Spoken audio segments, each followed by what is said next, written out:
Bandaning Allohga ibodat qilish saviyasi 3 xil bo'ladi deydilar. Birinchi saviya, yuqori saviya. Banda o'zini bandaligini chuqur his qilib, suyagigacha singib ketib tan oladi. Men bandalik qilib yashamasam yashashim keragi yo'q degan tushunchada bo'ladi. Ana ular o'z-o'zidan Allohning ibodatiga o'zini urishadi.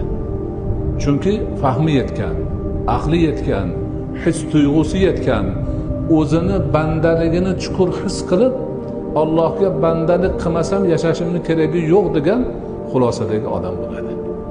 Ana ular juda nodir shaxslar bo'ladi. Payg'ambarlar, ularga yaqin kishilar bo'ladi va zamon o'tishi bilan ozayib boraveradi ular. U darajadagilar. Ikkinchi darajadagilar ibodat, toat, Allohning amri hammasi go'zal narsa ekanligini tushunib yetadi. Namoz o'qish qanday go'zal.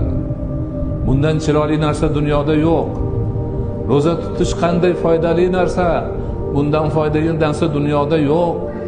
Allohning u farzi qanday yaxshi, bu farzi qanday yaxshi, bu qanday vojib yaxshi. Bundan go'zal narsani topolmayman.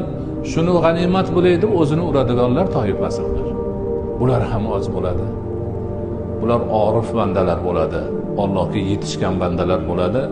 Allohning muhabbati bilan yuraklari, qalblari to'lgan, qalblarida Allohning muhabbatidan boshqa muhabbatga joy qolmagan bandalar bo'ladi. Ammo siz bilan biz ko'pchilik ibodatni nima uchun qilamiz? Savobidan umidvor bo'lib, azobidan qo'rqqanimizdan qilamiz. Ana o'shalarni Alloh vojib, farz ibodatlarni zanjirini bo'yniga solib, nimaga? Jannatga sudraydi. Aytsam ko'nmayapsan, endi o'zim sudrab olib boray deydi. Mana shu haqiqatni biz yaxshi bilishimiz kerak.